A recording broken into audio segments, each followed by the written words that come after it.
I'm going to go ahead and get started. Can everyone hear me? Is this on? Let people walk in. So my name's Crane Hassold. I'm the Director of Threat Intelligence at Phish Labs. We're based out of Charleston, South Carolina. And so my presentation today is about phishing, and really about how we can analyze phishing threats going through the whole life cycle of a campaign. The first half of this will sort of be an overview of some of those analytical techniques. And then we'll go through the second half and go through a real-world scenario of going through a phishing campaign, really just a single phishing email, and taking that all the way through to threat actor attribution. Primarily, this is going to be dealing with credential-based phishing. And when I start talking about credential-based phishing, people are like, who cares? How many of you guys are on IR teams or on threat intel teams? Bunch of you, and I would imagine that for the most part, your biggest concern is probably malware, some sort of malware threat. If you look over the past couple of years, malware has been the really sexy thing from a media standpoint. 2 years ago, it was ransomware. 2017, more ransomware, but nation-state ransomware with WannaCry and NotPetya, right? Everyone's freaking out about malware, and that's really what people think of when they think of phishing attacks targeting enterprises. But there are a couple of attacks. Maybe you've heard of them. I don't know. Sony and DNC. Both of those, the very first thing that happened was someone fell for a credential-based phish. What happened after that was clearly more sophisticated. There was malware used, but the initial attack was done through credential-based phish. And even if you look at like DNC, the Podesta email, if you look at that Google accounts phishing page that he fell for, it's not very sophisticated. I see tons of those every single day that look exactly the same. It's just a replica of the Google Accounts page. Nothing really special about it. So also when we talk about from an enterprise perspective, so this comes from our Phishing Trends and Intelligence report that we released I guess a month and a half ago at this point. But in 2017, we really saw a shift in who was being targeted by credential phishing attacks. Previously, for years and years, a lot of credential phishing attacks targeted mostly the financial industry, right? And then some other services. But really, last year, we saw a big shift in who was being targeted. And this was really driven by an increase in the number of webmail phishing attacks we see, which was essentially driven by Office 365 and OWA phish. The number of phishing attacks targeting Office 365 users increased substantially last year, and what ended up happening was webmail phish ended up overtaking the financial phish, phishing attacks targeting banks, overtook them as the number one target for credential phishing attacks last year, which is significant because for years and years and years, phishing attacks targeting bank users have always been the number one target of phishing attacks, so it's pretty substantial. What we also saw was a significant increase in software as a service phish, primarily targeting Adobe and DocuSign. And so when you look at Adobe, DocuSign, Dropbox also had a big rise last year, and Office 365, what do all those have in common? Well, they're all primarily used by business users. And so what we saw is sort of that shift to credential phishing definitely becoming more of a threat to enterprise users. And so it follows a similar trail that we saw with ransomware in 2016. If you think back to a couple years ago, the beginning of the year, when ransomware started exploding on the media scene, right? Ransomware's been around forever, but it really became a hot topic in the media. The first half of that year, we saw all these mass blast campaigns and all these little tiny variants coming out all the time that were targeting individual users and weren't very targeted campaigns.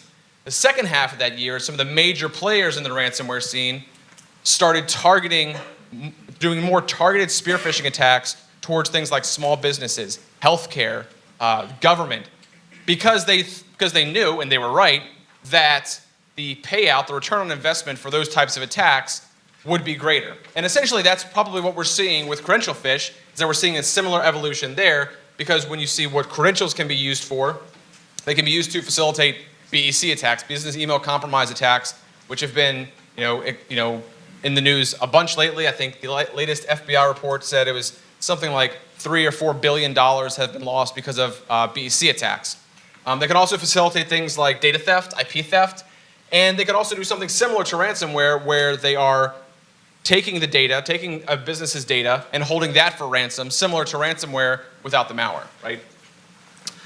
So why is phishing intelligence important? Why do we care about knowing more about threats? Well, by understanding and having a better understanding of how these phishing attacks work, we can better detect them and respond to them and react to them. What's great about phishing, especially credential phishing, when you have a lure and the phishing page, is that essentially they give us all the information needed to understand and defeat them. So we have the lure, which is essentially the delivery mechanism, right? We have the phishing site, which is what someone sees when they go to the page. And then we have the phish kit, which is essentially the recipe by how a phishing site is created. So it helps us by understanding these threats, we can have quicker confirmation of phishing sites, fewer false positives, overcoming some anti-detection hurdles that they may implement, and then also identifying the biggest threats targeting any one institution or target. So let's go through each one of those aspects of a phishing attack and see how we can apply some analytical techniques on them. So first we have the phishing lures. So essentially these are the initial exposure that a victim has to a phishing attack, and it really gives us some really good basic information about how it's going to work. Most phishing lures are very rudimentary. They're usually the same. The themes are all relatively similar. There's usually, there's some sort of suspicious activity on your account. We've made a change, and you need you to validate your account, or your account has been suspended for some reason, and you need to go and verify your information to reactivate it. One of the interesting things that's happened over the past couple of weeks since GDPR came out is we've seen a ton of credential phishing attacks that have said that we've updated our privacy policy and we need you to come in and agree to it and validate your account in order to fulfill some regulations. One of the things that we use lures for on our side is to send to our clients to give them awareness of the new types of things that their customers may see. So both their threat intel team has access and awareness for it, as well as their call centers, their first responders, to make sure they are aware and so they can react more quickly. Of course, it points us to the phishing site, right? And then if we are able to do an analysis of email headers, we can get some information about what the infrastructure is behind the scenes of how the lures are getting sent out to all of these victims. Is there an open mail relay that's being used or something like that?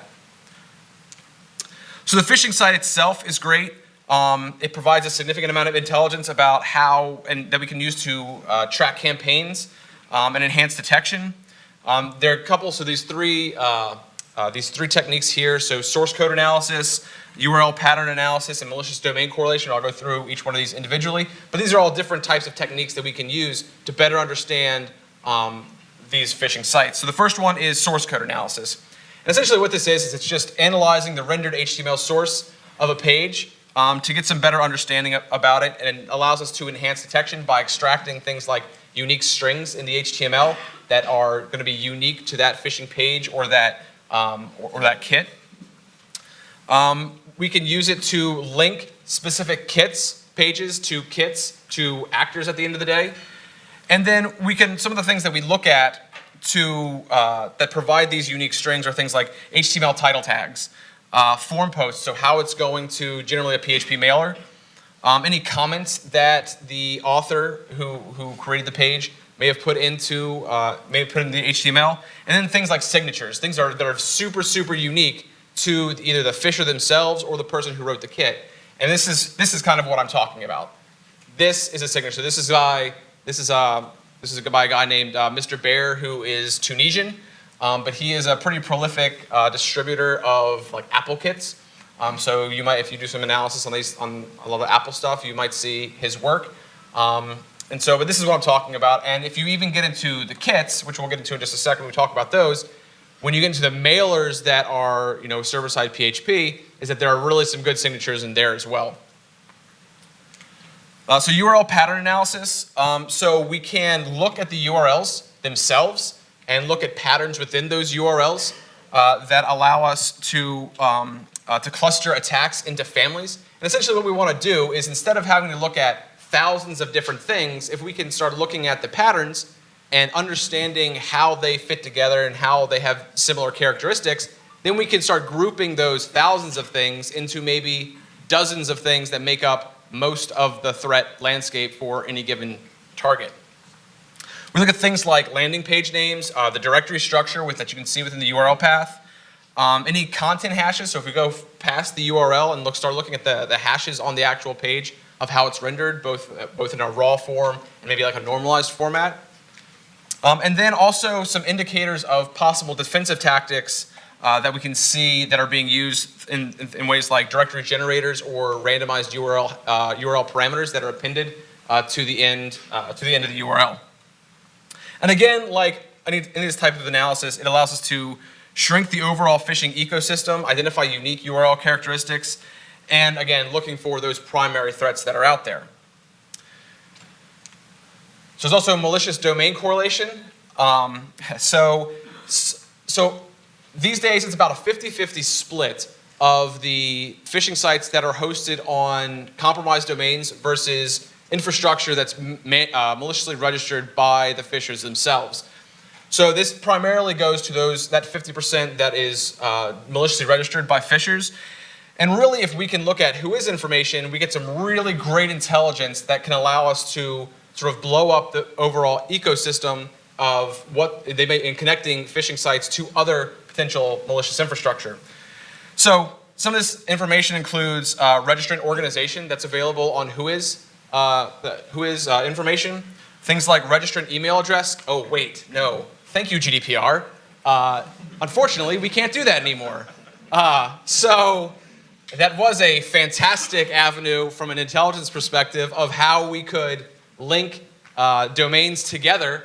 Even though in most circumstances that information is going to be fake, right? They're going to fake the information in the Whois record. However, we can still link fake Whois information together to sort of to look at the overall infrastructure. However, thank you to GDPR, we can no longer do that, and I can't tell you how many other presentations I have where I have a successful outcome solely based on linking stuff together through the Whois registered email address record. But eventually we'll come up with a solution for this, for sort of vetted access to Whois information. But for right now, we're sort of stuck with what we've got. Some services like domain tools, you can get the website title for what they capture as the website title. So if you see like an Apple phish that it's on app1e.com, clearly not Apple, but if you go to something like domain tools, they may have captured the title of the web page as Apple ID sign in. Sort of gives you an indication of potential malicious activity there. And then also understanding the registration dates gives us some good context in when was this site registered, how close was that registration date to the time it was actually activated and used. And so it's also what we're able to do when we do malicious domain correlations is it points us to other sites that either are containing malicious activity, malicious phishing content, or that may be used down the line to host malicious activity. And we can try to sort of mitigate phishing sites that are used later if we have a hosting provider that's willing to work with us. So in addition to Whois records, we can also do passive DNS analysis. So essentially pivoting off the IP addresses of where a malicious domain is registered and see what else is registered, what else is associated with that IP address. And a lot of times, especially when you're dealing things like freenom domains, so freely available domains, you'll go to an IP address and that entire IP address is just filled with badness. All right, so that's the site. Moving on to the kits. Again, I love looking at kits. If I could do this all the time, I would, because essentially this is how these threats are created. So with sites, you're only getting what's rendered, But with kits, you're getting the entire thing. You're getting not just the HTML, but you're getting all of the server-side PHP that gives us a wealth of information about the functionality and characteristics of any given phishing site. So things we can look at that we can collect and analyze from phish kits are things like anti-detection techniques, access controls that are being used, how code's being obfuscated, and also how data is being exfiltrated and sent to the phisher after someone's fallen victim. So we look at things like anti-detection techniques. Well, there are two primary ways that phishers attempt to evade detection, and this is primarily through for browser-based blocking, right? And also through crawlers. So first one are access controls, primarily in the form of htaccess files and PHP block lists. And these can control access to a phishing site, to any site really, by IP addresses, user agent strings, HTTP refers, and host names. We've seen a big uptick in the number of phish that are blocking desktop user agent strings. So there are a lot of mobile-only phish that are looking for specifically looking for mobile user agent strings. We also see some, depending on the target, we also see some phish that are specifically targeting users in a specific country or region. So they'll do whitelisting based on IP blocks. And then so for the dynamic URL alteration, I mentioned this a little bit earlier, but there are two primary ways that that phish can attempt to evade browser-based blocking for things like Microsoft Smart Screen or Google Safe Browsing, and that's by dynamic directory generation. So in that case, every time someone visits that phishing page, a new randomly generated directory is created on the server. And so every URL for every single visitor is going to be different, because you're going to have essentially, usually it's going to be by MD5. They're going to create a new MD5 titled directory on the server. And then also, similar to that, instead of creating a directory, they will append some benign URL parameters to the end of the URL that again makes that URL unique. And the objective here is to create a unique URL that if I report a URL to Google Safe Browsing, no one else will see it. So even if even that specific URL is blocked, then no one else is going to see it. So hopefully it won't get into the Google Safe Browsing logs. So drop accounts. So this is also one of the best things about looking at kits. You know where the data is going after someone's been compromised. So usually information is being sent to a drop email account, a temporary email account that's under control of the phisher that is only used for a short period of time. However, we have seen some interesting usage of where victim information is going. Things like storing information on the actual server that the phish is residing on in the form of a text file or an HTML file.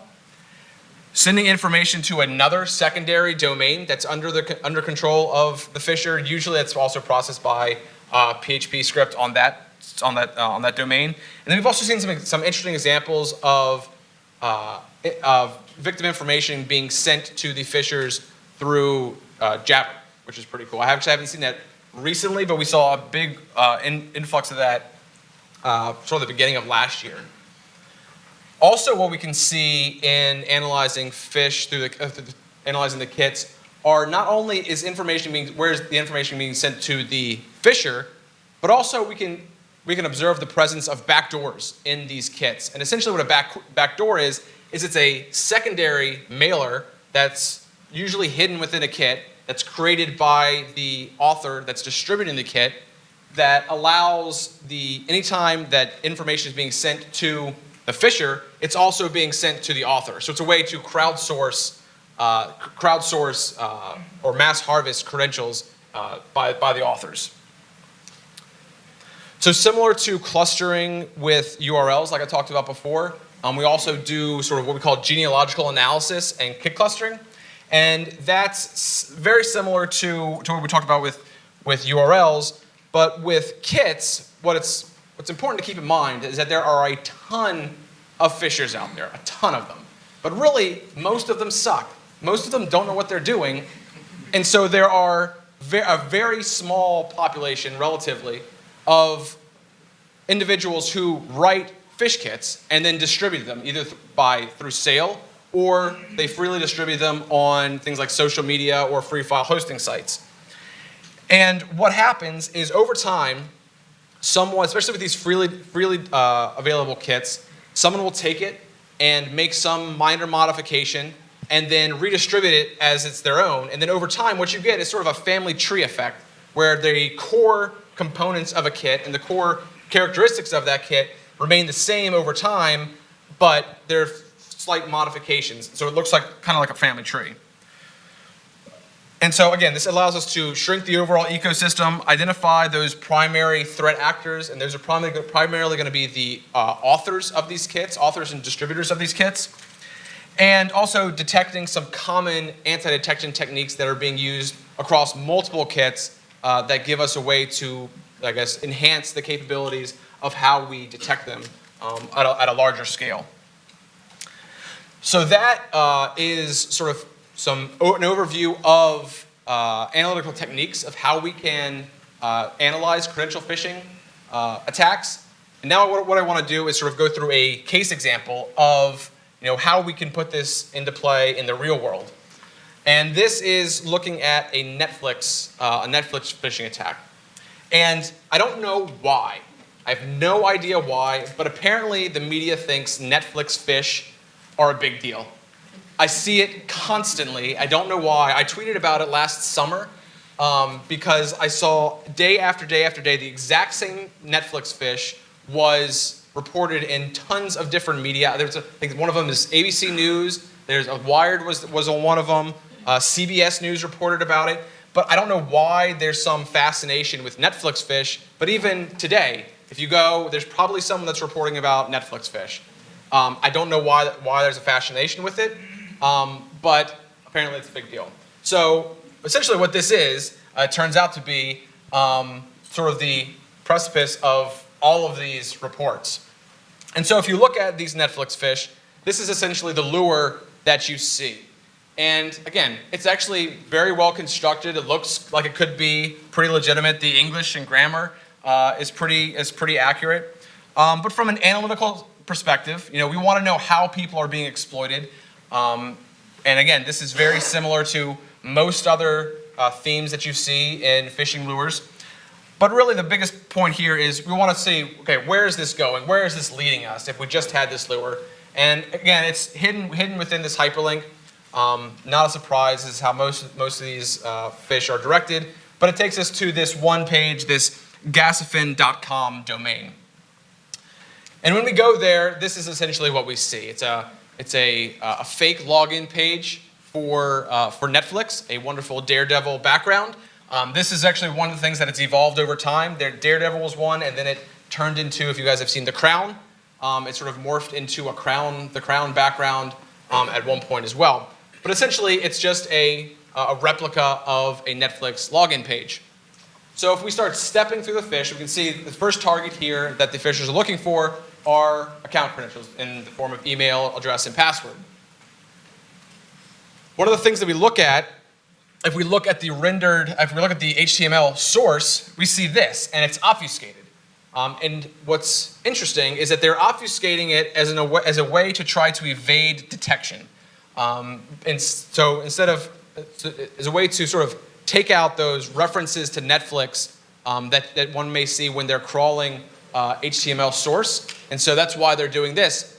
Ironically, though, this actually is a much better fingerprint than if they hadn't have obfuscated in the first place, because you see at the top, you see that hawk.js script, which you see when it's rendered. Now all we have to do is look for that reference to that JavaScript file. And that essentially gives us a better signature than if they hadn't have obfuscated in the first place. So stepping through the phish and sort of what we see. So the next thing that this phish looks to do is collect billing information. So it's looking to collect sort of personal information, email, full name, date of birth, billing address, city. I think social's probably in there too. But if you look at the URL, one of the interesting parts of it is once you get through that first page, at the end of the URL, it appends the visitor's IP address. So this is interesting for a couple different reasons. So One is to make the URL unique to any given visitor who's going to the page, and it sort of tags a location to the visitor. A lot of what these guys do is, in addition to getting credentials and personal information and financial information, they also collect a lot of information around who's visiting their pages. They like to collect user agent strings, and they like to collect IP addresses in most of the phish that I see. And that's logged, and that's sent to them in addition to the compromised data. So going to the next page, we also want to validate payment information. This is where the phish collects credit card details. And then at the end, after that, it goes to this page, which is essentially a fake confirmation page. That great, fantastic, your account has been validated. Now we're going to redirect you to the home page so you can log in again. And it does redirect back to the legitimate Netflix login page after that. So that's pretty much how it works. So what do we know so far? Well, on a high level, we know the primary primary phishing page names. So we have the base index.php, billing.php, payment.php, and complete.php. We have that information. We know that the phisher is using source code obfuscation.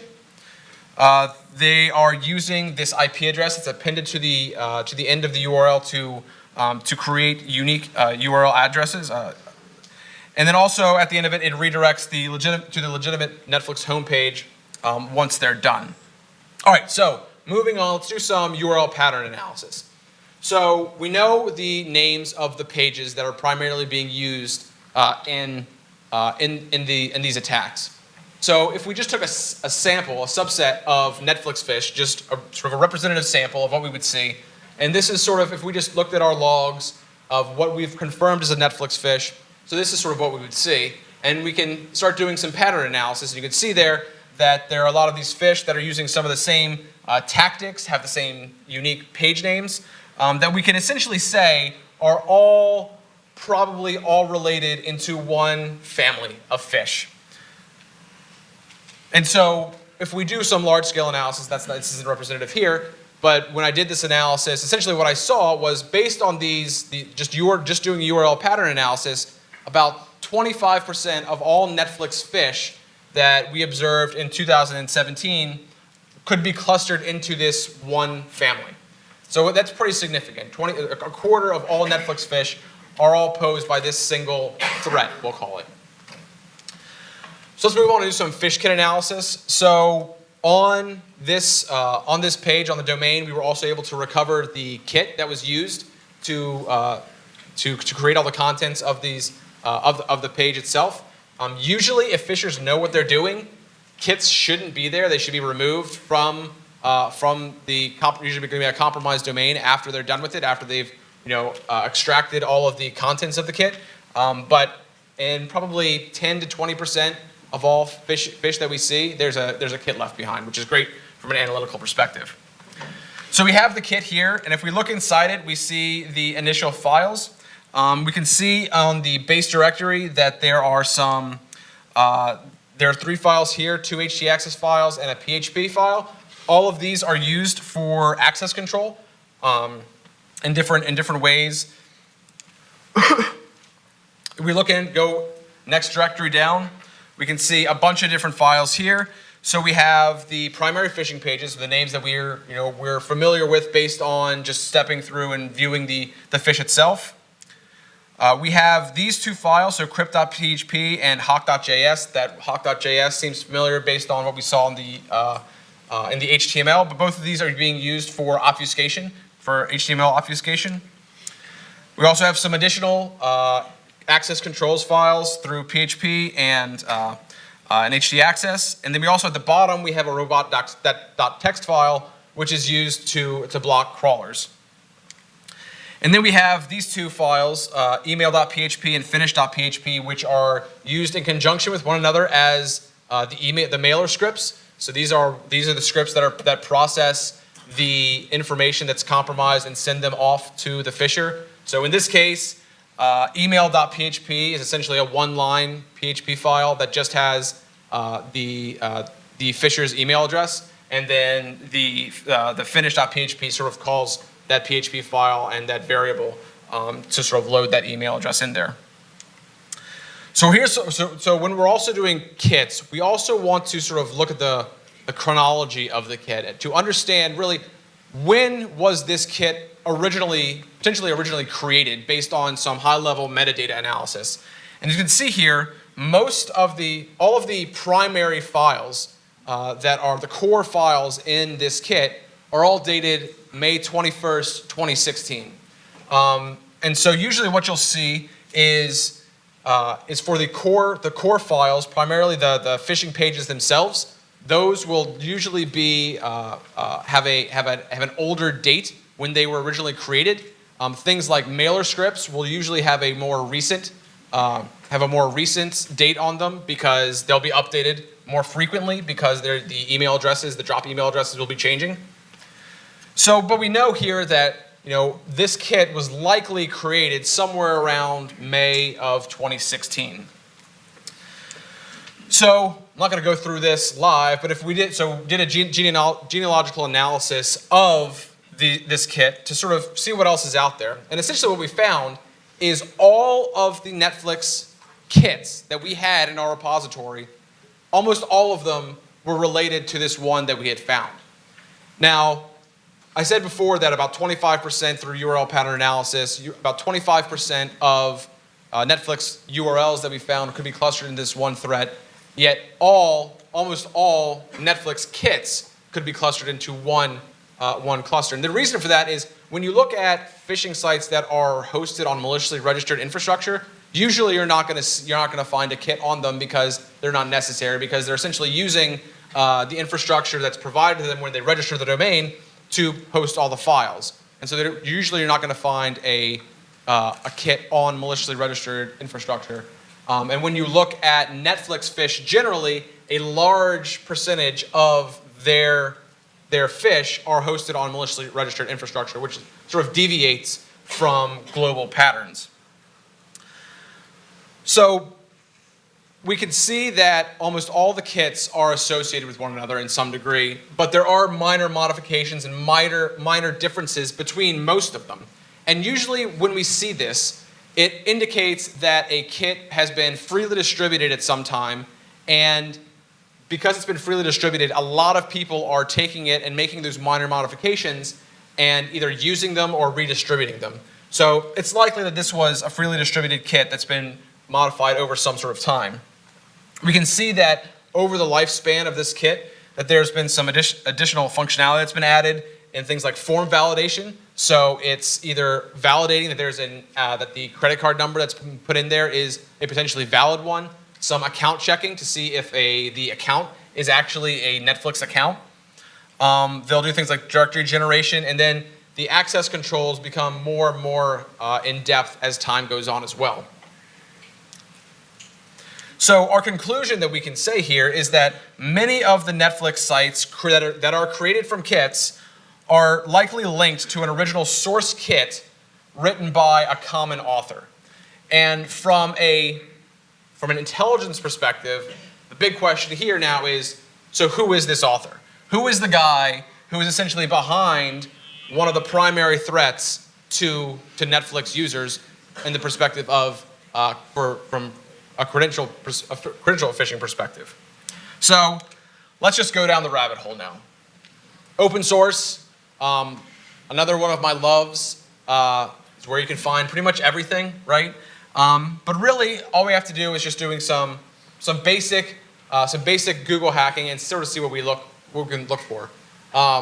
So first thing I did was just looking for Netflix and scammer or spam page, which is essentially how these are referenced by a lot of these users. And so the first thing that we get are a bunch of YouTube hits for different videos of people, especially for people that are demonstrating the effectiveness and the tactics used by kits that they are probably going to be distributing. But if we go down a little bit further, what we see are some other non-YouTube hits. And the first one up here is a hit on a site called i4info.org.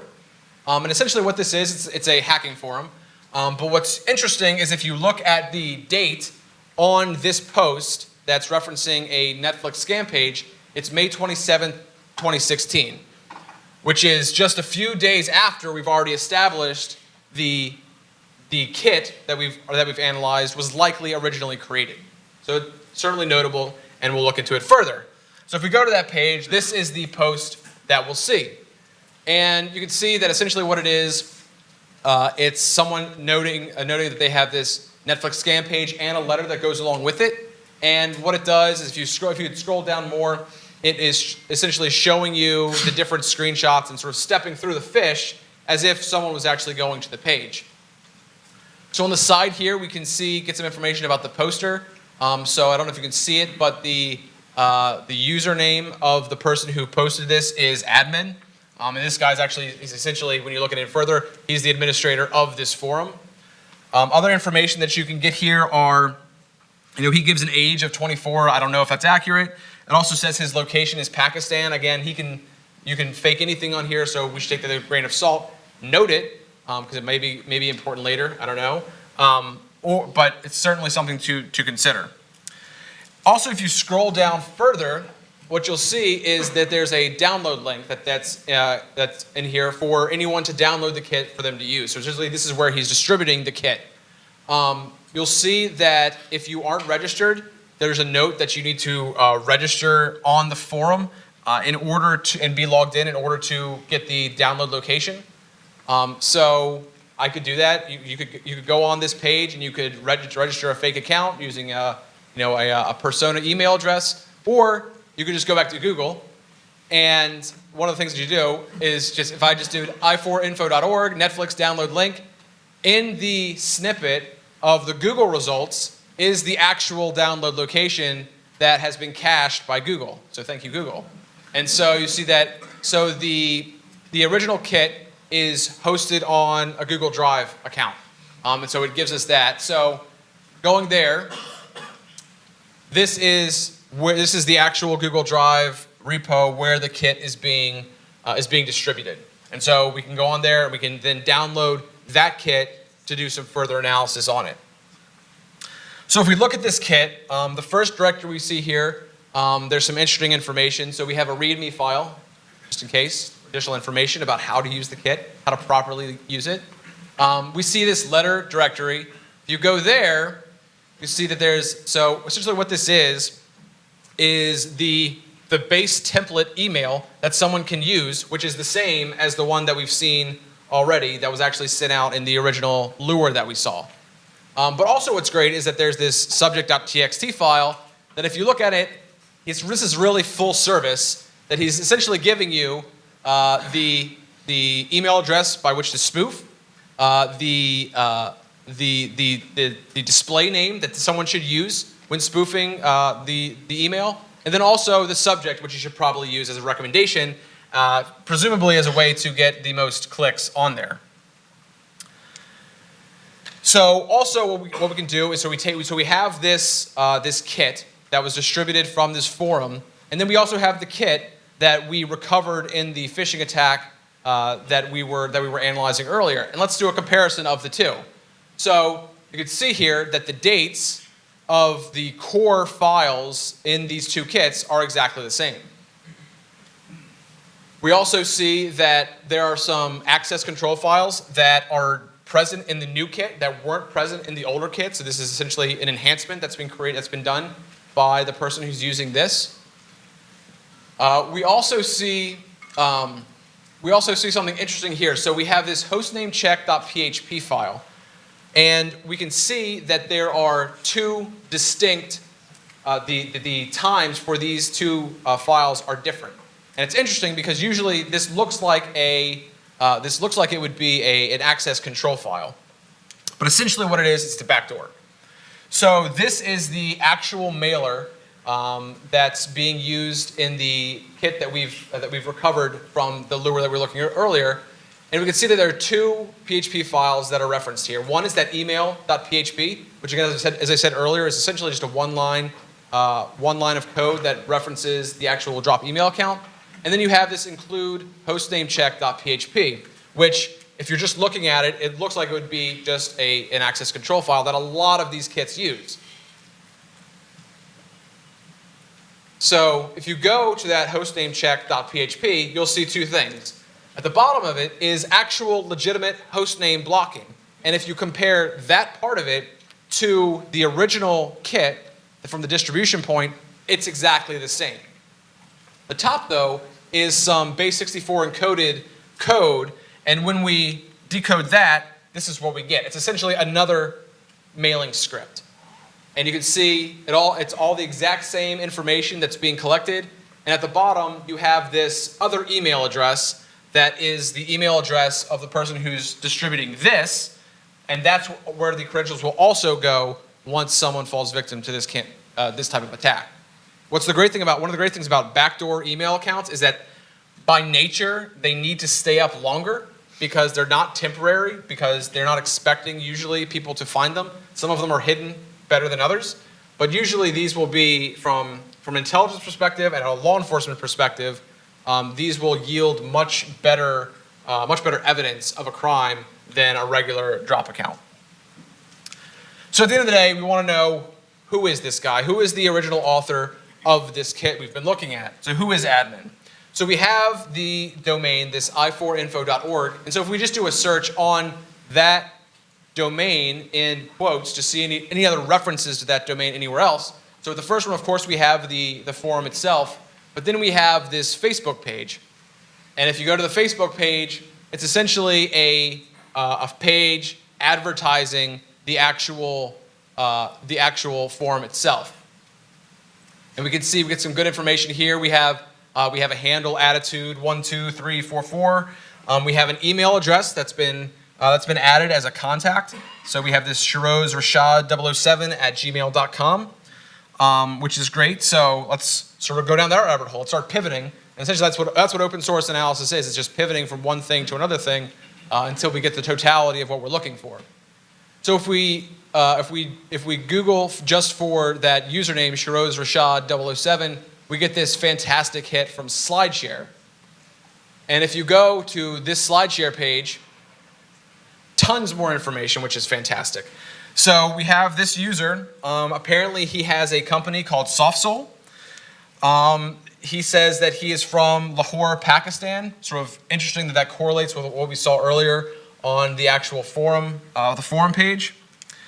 Wonderfully, he provides a name, Muhammad Shiroz Rashid, and he also says a whole bunch more information about what he likes, what his experience is. He resides in this beautiful world. He creates websites and mobile apps with great UX and UI design, fantastic. He has abilities of critical thinking and decision making and problem solving. Sounds like a fantastic guy and a very good way of selling himself. And essentially what this slideshow is it's essentially him selling the capabilities of his so-called business, this SoftSoul. But we have a name, Muhammad Shiroz Rashid, and one of the other great things is at the bottom, it also provides us with additional social media profiles for him. So we have LinkedIn, Facebook, and Twitter. Fantastic. So let's just go to Facebook. Like most of these guys, which I'm very appreciative of, their Facebook OPSEC is terrible. And what I've noticed for some reason is that when you get these phishers that are either from the Middle East, Southeast Asia, or North Africa, they either don't know about Facebook privacy or they don't care about Facebook privacy because most of their profiles are completely open and public, which from an analyst perspective, I much welcome and appreciate. So we have this guy's Facebook profile. We can see that he says that he's the CEO of SoftSoul, that he's an admin at i4info. But if we look at his About Me page, thank you very much. Facebook is amazing. And when you look at OPSEC, again, these guys' OPSEC is very, very, very bad generally. But we have all this information about him. We know that he's the CEO of SoftSoul, that he studied accountant financing at somewhere in Lahore, Pakistan. We know where he lives. We have his mobile phone number. We have other handles there. We have an Instagram page now. We have Google Talk, because who doesn't use Google Talk these days? We have some other domains that are either associated or registered to him. And we even have a fantastic birthday that he's graciously provided us. So at the end of the day, I think it's safe to say that Mohammed Shiroz Rashid is likely the original creator of the Netflix phish kit that is essentially responsible for more than a quarter of all of the phishing activity targeting Netflix, at least in 2017. So just to wrap up here, so we started with the lure. From there, we went to the the phishing page itself that made up about a quarter of all 2017 phish. We were able to get the kit, and that kit we were able to associate it with almost all of the other Netflix kits that we had in our repository. We were able to identify the likely original distribution site, and then from there we have the likely original kit author who is responsible for that kit and thus the entire cycle. So that's all I've got for you. Does anyone have any questions? So what do you do with that info that you know that? So it's funny that you asked that, because I literally just deleted a secondary wrap-up slide that talks about law enforcement issues with phishing itself. So prior to coming to Phish Labs, I was with the FBI for 11 years. And so I've been working with some of the FBI folks in multiple different field offices from a law enforcement perspective. So what's needed to prosecute these types of attacks, and in some places it's easier than others. So I had a guy that distributed, it was one of the most prolific distributors of Apple and PayPal phish a couple of years ago, and so he was actually residing in Spain at the time. He moved from Morocco to Spain. Spain is, like, from a law enforcement perspective, it's a more touchable country, whereas something like Pakistan is not so touchable, at least from our perspective. That guy is no longer around. I don't actually know what happened to him. All I know is that I talked to the Guardia Civil after I've been in touch with him a couple times and noticed that all of his social media presence had gone down. His YouTube pages where he was teaching people how to phish and adds like some really sophisticated parts of to an Apple page. All that was down. All of his domains were down. And they said, we don't know what happened to him. So I don't really care at the end of the day. He's just gone, which is fine. But that is a very good question. The attribution side, I think from an intelligence perspective, attribution is always an interesting subject for anyone, because attribution really only matters from this type of perspective from a law enforcement view, from an exactly individualistic, who is the person behind this. If you want to sort of generalize it to threat groups and countries, then it's more appropriate. But this is a law enforcement thing, and so it all depends on having law enforcement cooperation and want to try to do something about it. So that's a good question. Is there a question there? What would you recommend to the end user to how to prevent them from clicking on that particular phish? So there are a lot of recommendations so we do security awareness training, a bunch of other people do security awareness training, and the effectiveness is okay. So security awareness, so you can try to educate users as much as you want. You're always going to have people that are going to click on phish, right? So it's all about the basic steps of, does this look legitimate? Am I expecting this email? Is this going to the place that I should be going? It's basic, cyber hygiene, essentially. That's much more difficult, especially once you get out of the enterprise space and into the consumer space, trying to educate clients of clients, essentially. It's very difficult. Yeah, because really all you can do is hover over the link, and you can't do that on mobile. Yeah, exactly. Any other questions? Cool. I'll stick around. Thank you guys for coming. Appreciate it.